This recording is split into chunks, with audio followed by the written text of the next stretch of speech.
Seeing several feet of snow pile up in the past week. Yeah, soldiers and airmen will be out assisting first responders using military vehicles in some cases to access neighborhoods and homes hardest hit by the winter storm. Our Brandy Cruz live in Carnation for us this morning, where Guard members are staging and getting ready to head out. Brandy. Yeah, good morning to you. We're at the fire station here, and actually some of those Guard members just waking up this morning, getting ready to be able to go out if called upon. We were told yesterday they already got a couple calls, so essentially you'd have a call for service come in, somebody stranded somewhere, hard to reach, and basically what they're doing is helping some of the local emergency responders be able to get to those locations. And I will say, having driven around a little bit this morning, there are still some neighborhoods who are very much digging out of all of this. I want to bring in Brigadier General Jeremy Horn with the Washington National Guard.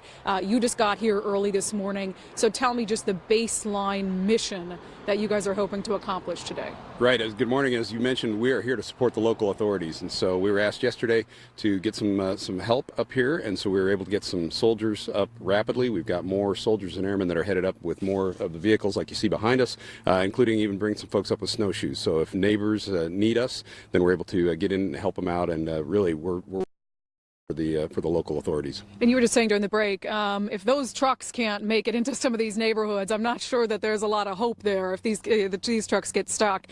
You had mentioned that the soldiers and airmen who were able to get up here right away, these were full-time Guard personnel, but there's going to be some part-time Guard personnel who are also going to leave their day jobs, correct? Absolutely. That's the beauty of having some full-timers, is that we can get a rapid response out, but then as we build our force, we're calling folks saying, hey, can you take time off tomorrow and be able to come up? And really, that our folks love doing that. That's a part of the goodness of the Guard, is that we're the only component that's able to take all the same skills and equipment that equip us to defend our nation, and then turn around and help our neighbors with it.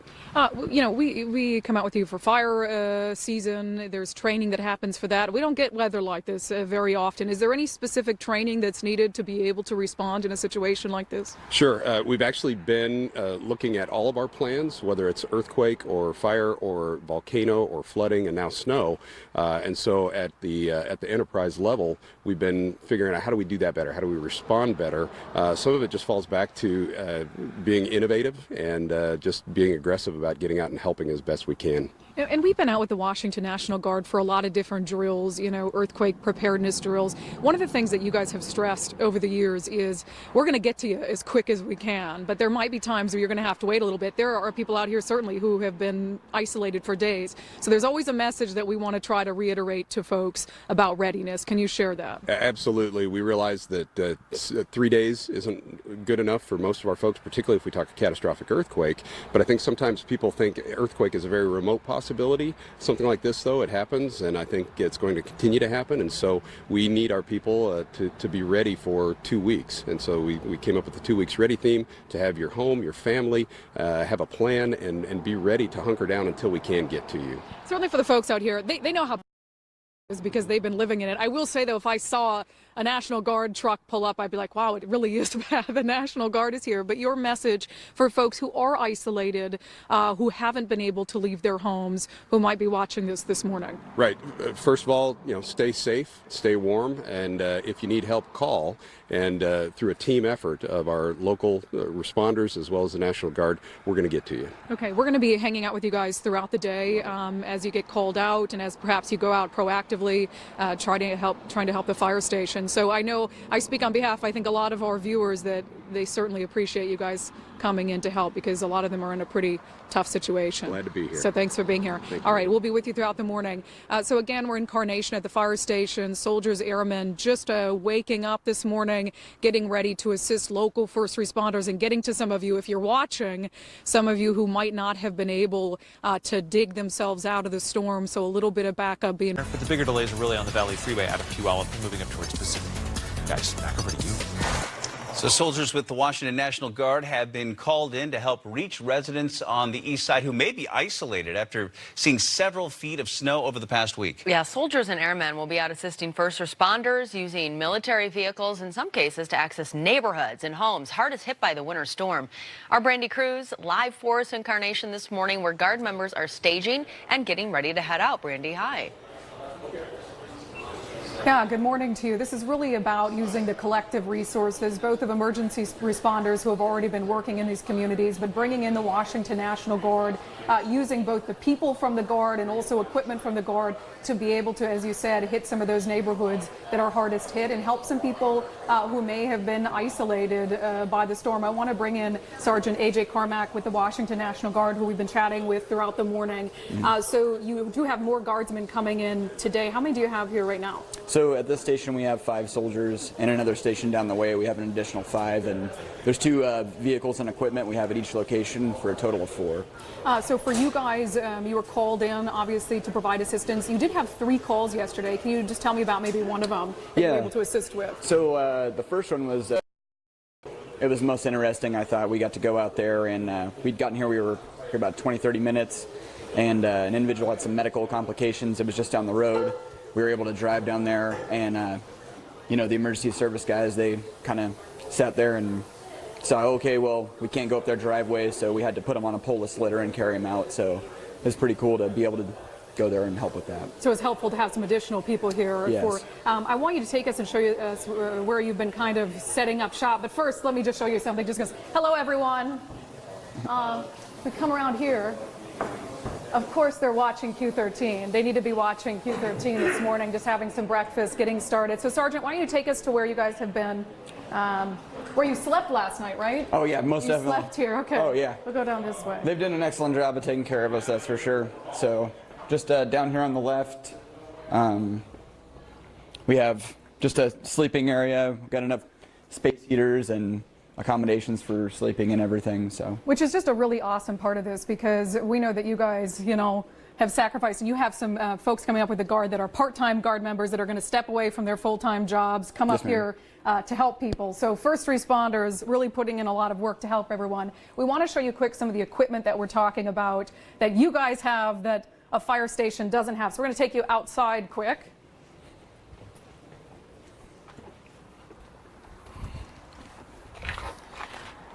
So these are the trucks that might be able to get to some things that perhaps the fire station cannot. Oh, yes, ma'am. So they have 6 vehicles, and they have the ability, or 6 wheels, excuse me, and they have the ability to We'll just stop right there. you know, provide power to all those, and they sit up a little bit higher and better turning radius than the fire engines do. So so these might be able to get in. You have some supplies in here for flooding, you were telling me.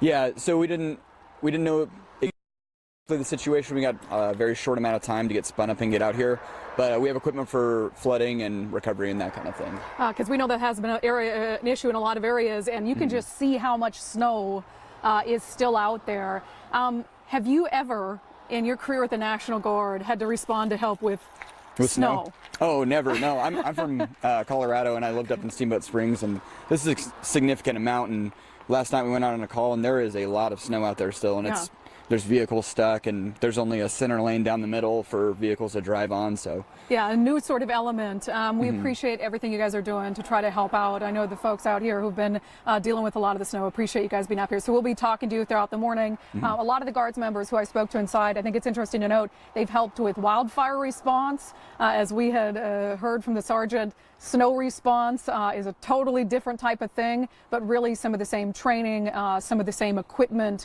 can come in handy here as well. Residents on the east side who may be isolated after several feet of snow in that area over the past week. Soldiers and airmen will be out assisting first responders using military vehicles in some cases to access neighborhoods and homes that have been hardest hit by this winter storm. So Brandy Cruz live in Issaquah this morning, where Guard members are getting ready to head further. Brandy? Yeah, good morning to you. We had been in Carnation earlier today, but we've come down to Issaquah. We're at the East Side Fire Station 78 on May Valley Road. So what's going to happen in just a short time from now, maybe 20 minutes, the National Guard soldiers and airmen that are here and also their equipment are going to be moving further east to North Bend, where perhaps they're needed most. We've been showing you pictures throughout the morning in North Bend of just how bad things are. So we're going to talk about those efforts and also what's going to be happening throughout the day. So I want to bring in here here. We've got Brigadier General Jeremy Horn with the Washington National Guard. We've been speaking to you throughout the morning, and also Battalion Chief Dana Shutter with Eastside Fire and Rescue. Thank you guys for taking some time. So first, you called them in, correct, for help. What are they able to provide you with that perhaps your personnel can't do on their own or can use? Number one, manpower. It's an extra set of hands to help us on some of the calls. When we're into the side streets, none of them have been plowed, and some of the driveways are really long, so their vehicles have a high access. So we're trailing them along behind our rigs to the call, and if we have an access issue where our rigs can't get into it, we'll transfer some equipment to theirs and have them finish getting us to the actual address, facilitate the call, and then their personnel have been helping with that also. In general, can you just tell me the level of resources that you guys have called in so far? Sure. Right now we have about 20 soldiers out. We've got more, about another 30 airmen, more vehicles coming out, and really we're working for King County today. And so they tell us where they need to go, and we go in to support our local first responders. Now, initially you had a lot of full-time guardsmen out, but you also have guardsmen that you're pulling away from their day jobs, right? Absolutely. We made the call yesterday as we knew this was going to be a response, and started calling folks saying, would you be available to come help out? And our folks are willing to step up. I'm sure you realize, Chief, that this is an unusual situation. Most of the guardsmen we've spoken to, they've been to fires, they've been to other things. Snow response is not something that they've done typically. What does that tell you, just the level of snow and the severity of the storm that's happened? Well, it was so extreme an event for us that it's calling for kind of extreme measures and being able to think outside the box and how we can solve some of the problems that we get. And what's normal for us is to have unique problems that we need to solve. This is just something more at a new level, and having these guys out here to help us with that is fantastic. So just some creative problem solving. Yeah, I want to talk to you both about preparedness quick, because we discussed this earlier. You guys are going to get to people if they're in need, but sometimes in a case like this it might take a little bit longer. So can you both talk to me a little bit about what the public can do to sort of help themselves? Maybe not this storm, since we're at the end of it, but maybe to prepare for the next one. I think the first thing is to acknowledge that you're going to need to be prepared. Sometimes that's the biggest stumbling block to get started, is to say, hey, we're going to have a threat, whether it's an earthquake or whether it's snow. We need to be self-sufficient for a period of time until folks can get to us. And then it's really start small and get yourself ready for a couple of days and then expand that out to 2 weeks. Oh, and really, do you think those kits, the Washington Emergency Management Department, if they're watching right now, they come on all the time and talk about these kits we need to get ready. We're listening, we promise. Are those kits, can they be good for anything, whether it's an earthquake, a severe storm? Absolutely. You should have probably several weeks worth of stuff at your house, but you also should have a kit in each car. And your kids need to understand what the plan is as well. How are you going to reconnect? How are you going to communicate? So, Chief, we're in your area right now. We're kind of on your territory. These are the constituents that you serve every single day. What is your message to them, people who maybe have been isolated or having a hard time dealing with the storm? What is your message to them this morning? If you're still having some issues and you do need some help, please call the non-emergency numbers for the 911 centers, and we will do our best to get to you to help you out with whatever we can. If you have the ability to shelter in place and you have the supplies like the General talked about, then stay off the roads and shelter in place. The conditions improve. All right, Chief General, thank you. We're going to be kind of hanging tight throughout the day. As I had mentioned just a moment ago, we are going to be moving with the Washington National Guard from this station in Issaquah to North Bend. We have a crew there right now. The conditions have not been great, so they're going to bring their crew and their equipment and their gear. Good morning to you, 9:42, and yeah, you can see the snow melting there. What was kind of a fun sliding hill at Gasworks Park is melting away, and that's been the case for much of western Washington. However, in the foothills, places like North Bend, that is not the case. And all morning, we've been with the Washington National Guard as they help to respond to areas that were hardest hit on the east side by the winter storm. So soldiers and airmen will be out assisting first responders, using military vehicles, in some cases getting access to neighborhoods and homes. Our Brandy Cruz live in North Bend right now, where more National Guard resources have just arrived. Brandy, good morning. Yeah, good morning. And I will tell you, you were just mentioning snow melting, not out here, and it is bitter cold out here. There's still a lot of snow on the ground. We've been following the National Guard around all morning. They had some resources in Carnation. We were there.